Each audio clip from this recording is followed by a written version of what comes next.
Hello, hello everybody.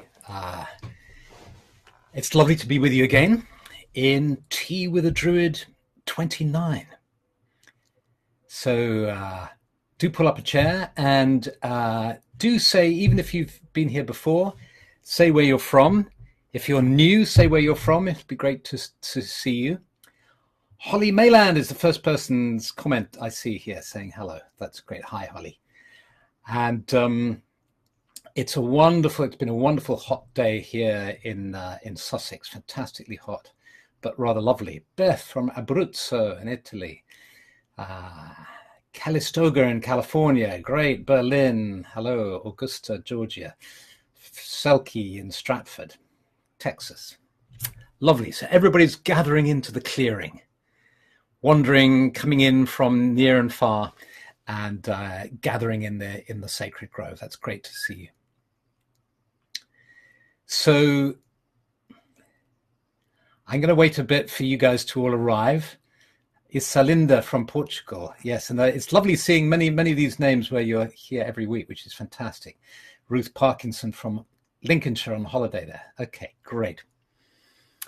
So now, here we go. I'm going to invite you to ask yourself a question. Don't think too hard about this. Just write the first thing that comes into your head without analyzing it. So I'm going to ask you this question. I'm going to lean forward so you can hear more clearly. Would you consider yourself, or are you, a mystic or a magician? So just intuitively, what comes back to you? Are you a mystic or a magician? And then just type MYS or MAG so we can get a sense of what you're feeling and thinking. I'll ask the question again later, so don't worry about don't worry about what do you mean by that and so on. Just intuitively, just from how it sounds, do you consider yourself a mystic or a magician? And now let that question fall away and ask yourself again, nobody's going to hold you to this, but just at the present time, do you feel that you're an introvert or an extrovert? Now, you may have done a test, you may know the answer to that, or you may simply feel that you probably are an introvert or an extrovert. If you're not sure, then by all means write that. But tap that in. And I see somebody saying, I feel myself an apprentice. Yes, you could be an apprentice magician, an apprentice mystic. I'm not suggesting that this connotes any great title or, it's just, you'll see why in a minute. You'll see where we're going with this in a minute. And it takes a while for these answers to come through. But, what would be fantastic would be if everybody who watched this video typed in their answers, because then in a week's time, we'd have maybe up to 4,000, 4,000 answers.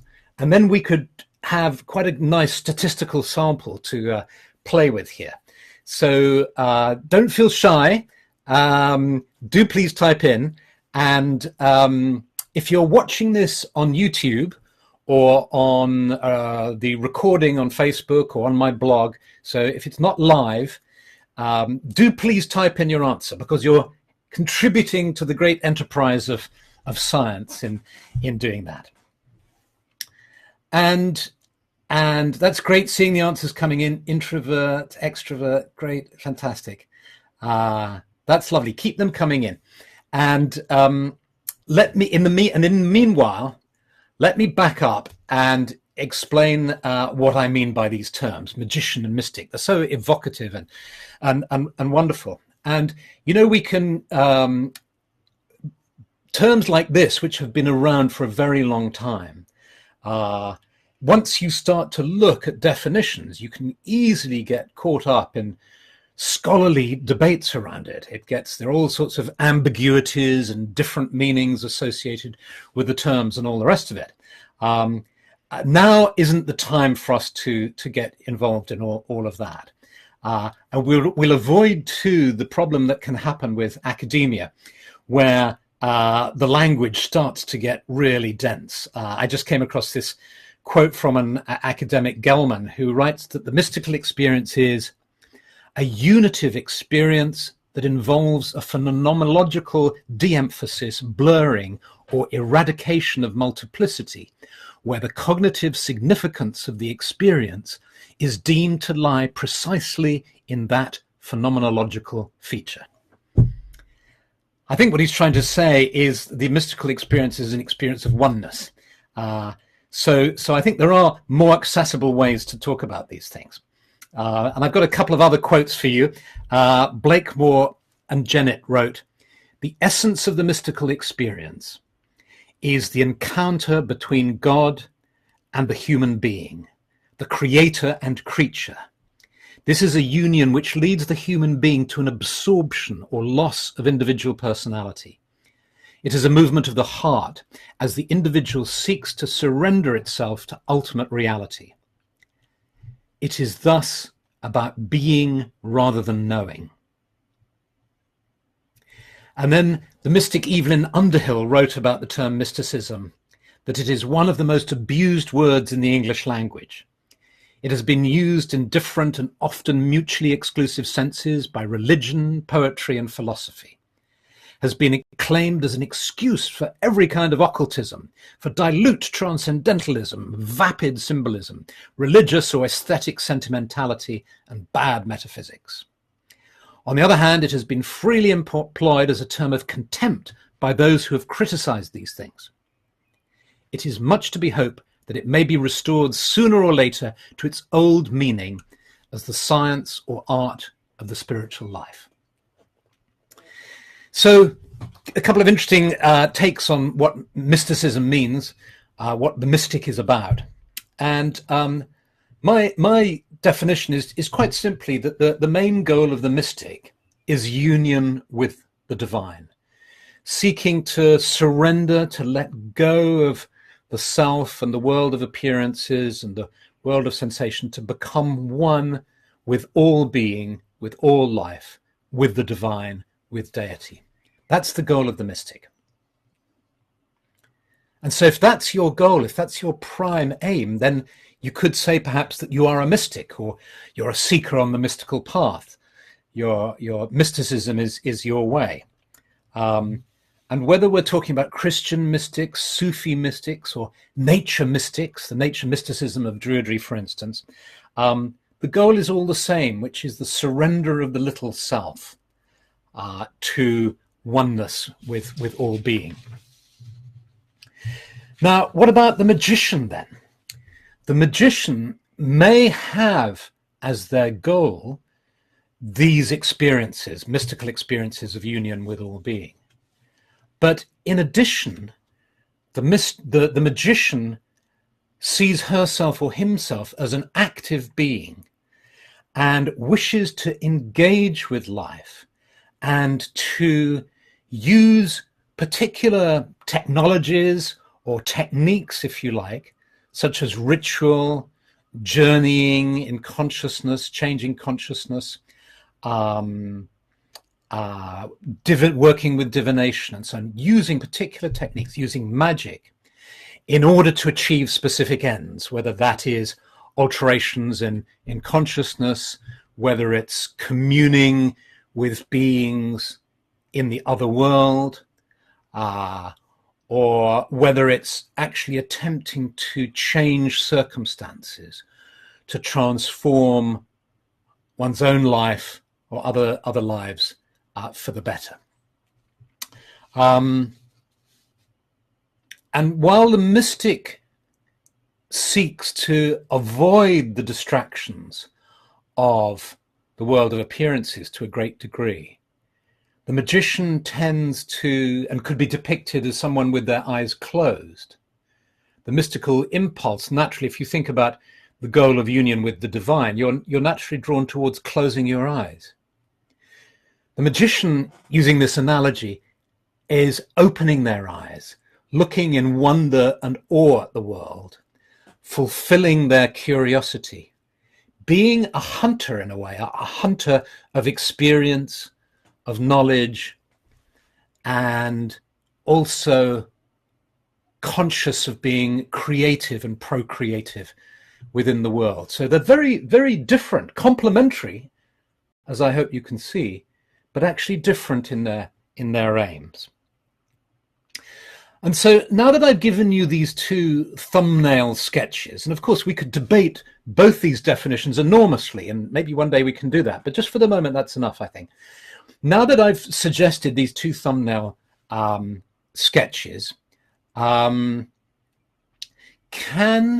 you ask yourself the question again? Now, in the light of what I've said, would you revise your sense of who you are? Would you say you are primarily a mystic or magician? And maybe you can type 2 in your answer. So I know, type 2 and then say, and then I'll know whether you've changed your mind or not. If you say you've changed your mind, or whether you sense yourself to be a mystic or magician. Linda Crowley is saying, for instance, both are present, but the mystic is dominant. Nancy is saying a mystical magician. Lawrence is saying, now I'd revise it to a magician. So Mike Amos is saying the same, an extrovert and a magician. So this is going to be interesting. I've made our research a bit more complicated to analyze it. I would just so love to have thousands of answers so we could really look at that.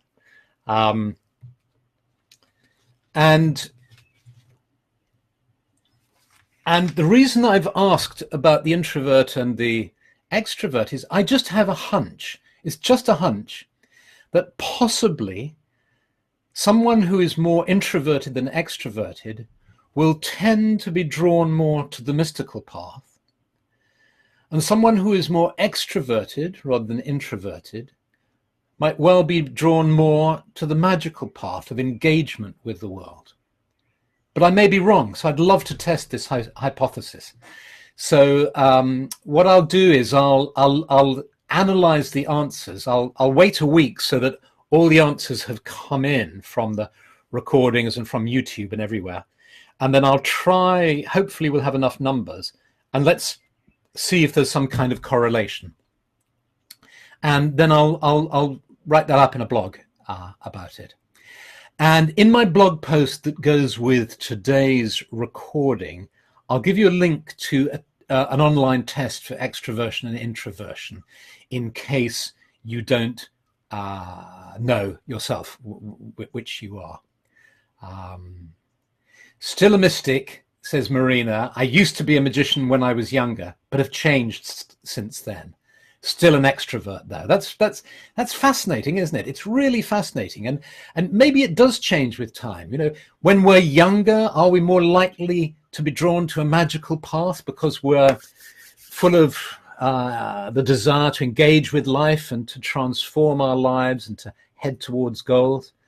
And as we get older, do we become perhaps more attracted to mysticism, and that we want to just let go and surrender some of those ambitions and that striving that we've been pushing for so long?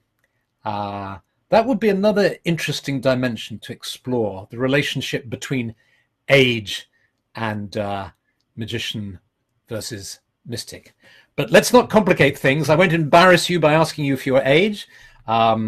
Although why should it be embarrassing, really? That's an old-fashioned idea, isn't it? But maybe we can do that research a bit later with some kind of online poll. In the meanwhile, let's do a little meditation in which we explore both those dynamics within us. Because I can see that many of you have said that you can feel both. Where does a witch fall into this? Well, think of the two explanations I've given and see where it does. In a way, with Wicca, certainly, there's a mystical component in terms of getting in touch with deity and becoming one with deity. And there's a magical component too. So that's interesting. And so given the fact that we may well have both dynamics within us, if you want to, let's do a meditation. And as always, only do this if you want to. So let's let go of these thoughts now and just open to an awareness of being in the sacred grove. Here we are in a forest clearing, the good earth beneath our feet. And sense yourself sitting down on the earth. And you can feel the energy of the earth, and just allow any tensions or concerns just to drop away as you open yourself to the slow healing rhythm of the earth. And the energy of the earth slows you down